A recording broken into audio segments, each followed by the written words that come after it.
बहुत बहुत स्वागत है द संस्कार इंस्टीट्यूट में मेरे दोस्तों। आज की इस वीडियो में हम करने वाले हैं वन शॉट रिवीजन चैप्टर 2 का। ठीक है, तो अब कैसे करेंगे रिवीजन दोस्तों? तो हमारा रिवीजन होने वाला है क्वेश्चन के माध्यम से, है ना, कि हम क्वेश्चन भी हल कर लेंगे और हमारा जो अध्याय 2 है उसका अच्छा खासा हमारा रिवीजन भी हो जाएगा, है ना। तो रिवीजन पूरा करना है ना आपको, तो ये वीडियो आपको लास्ट तक रहकर देखना होगा, है ना। बीच में स्किप मत कीजिएगा, क्योंकि जो मैं आपको शुरुआत से लेकर के अंतिम पॉइंट तक बताता हूँ एकदम बेसिक से लेकर बताता हूँ। ठीक है, तो अब हम चलते हैं क्वेश्चन नंबर 1 की ओर कि हमारा क्वेश्चन नंबर 1 कहता क्या है, उससे भाव क्या निकलता है, उससे हमको क्या सीखने को मिलता है। तो देखना ध्यान से। क्वेश्चन हमारा एक कहता है कि वायु किस प्रकार का मिश्रण है। तो आप इधर पास मिश्रण शब्द को पकड़िए कि मिश्रण, अब हमको इधर पास मिश्रण के प्रकार की बात की जा रही है ना,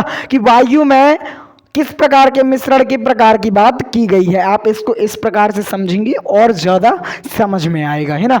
तो मिश्रण आप देखें तो मिश्रण आपको मिलेंगे 2 प्रकार के। पहला अपना होता है समांगी मिश्रण। समांगी मिश्रण बोले तो ऐसा मिश्रण जिसमें विलेय और विलायक दोनों पदार्थ आपस में इस प्रकार से मिल जाते हैं कि दिखाई नहीं देते, है ना। और दूसरा होता है विषमांगी मिश्रण। अब विषमांगी मिश्रण इसी का अपोजिट, एकदम सेम अपोजिट होता है कि ऐसा विलयन जिसमें विलेय पदार्थ विलायक पदार्थ में नहीं घुल पाता। अब विलेय विलायक क्या है, तो देखिए मैंने इस उसी बात को समझाने के लिए एक अलग फॉर्मेट इधर करवाया हुआ है द संस्कार इंस्टीट्यूट का, है ना। तो अब हम बात करेंगे विलेय की। अब विलायक देखिए, विलायक आपने शरबत देखा होगा ना, शरबत बोले तो नींबू पानी का शरबत, तो उसमें हम क्या डालते हैं दोस्तों? शक्कर, नींबू, इसी प्रकार से दोनों चीजों को हम मिला देते हैं। तो जो आप ज्यादा लेते हैं, आप शरबत में आप ज्यादा किस चीज की मात्रा लेते हैं? आप बोलेंगे पानी की।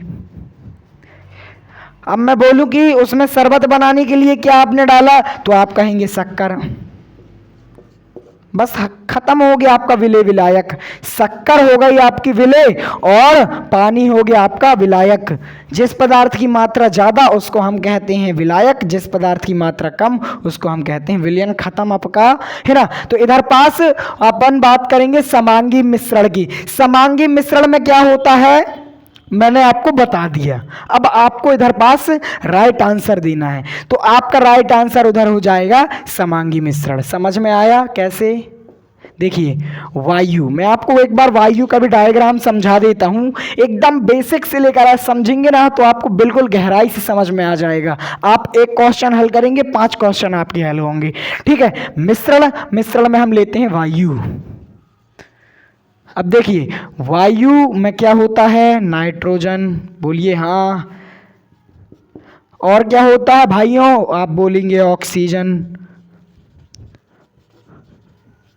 ठीक है, अब नाइट्रोजन और ऑक्सीजन, अब नाइट्रोजन की मात्रा इधर पास होती है 78% और ऑक्सीजन की मात्रा होती है 21%।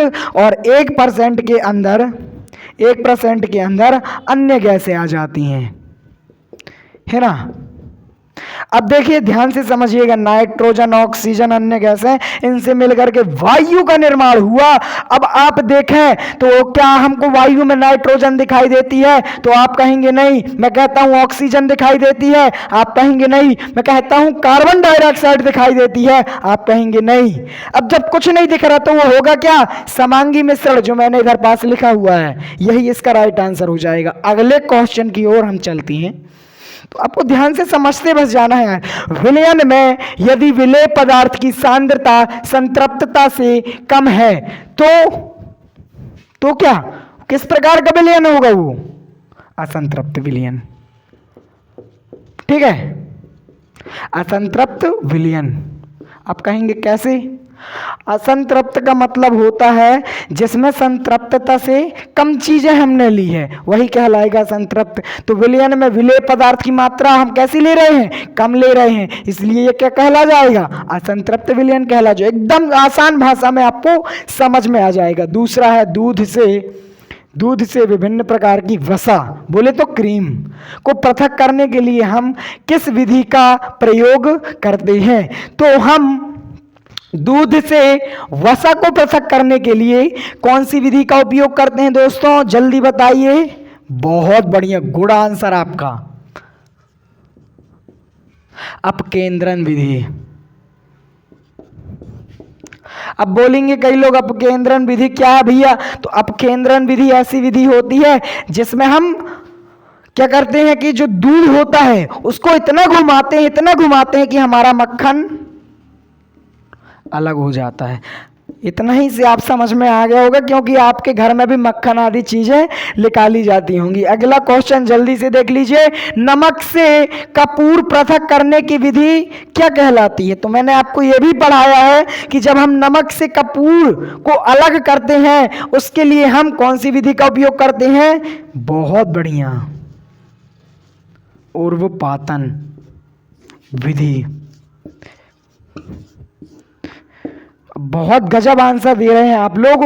उर्वपातन विधि में क्या होता है कि एक ऐसा पदार्थ होता है जिसका जिसका क्वांथनांक बहुत कम होता है। मान के चलो ये कपूर है, इसका क्वांथनांक बहुत कम है, बोले तो 25 केल्विन है इसका, कि हम इसको थोड़ा भी आगे दें और ये जलना प्रारंभ कर दे। और ये है मेरे पास नमक की डर्री, बोले तो नमक का एक ऐसा टुकड़ा जो ठोस है। अब इन दोनों को हम रखें और इसमें 25 केल्विन हम ताप दें, तो सबसे पहले कौन जलेगा, आप बोलेंगे कपूर। अब कपूर जलेगा तो ये उड़ जाएगा, बचेगा क्या हमारे पास, बचेगा क्या, नमक।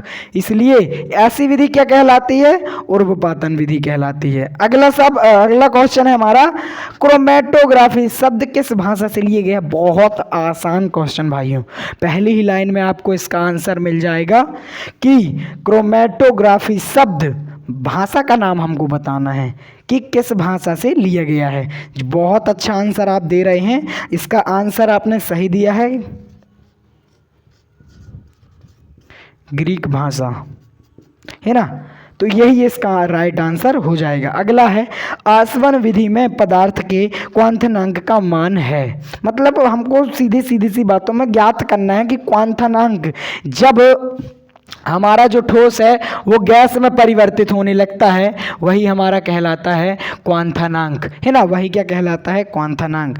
तो अब जब हम आसवन विधि का प्रयोग करेंगे तो एक ऐसा पदार्थ लेंगे जिसका क्वांथनांक होगा हमारा 25 केल्विन, और 25 केल्विन के पदार्थ को हम पृथक कर लेंगे अन्य पदार्थ से, वही कहला जाएगी हमारी आसवन विधि। इसका जो तापमान होगा 25 केल्विन होगा। अगला शब्द है अगला क्वेश्चन है, तत्व शब्द का प्रयोग सर्वप्रथम किस वैज्ञानिक ने किया था।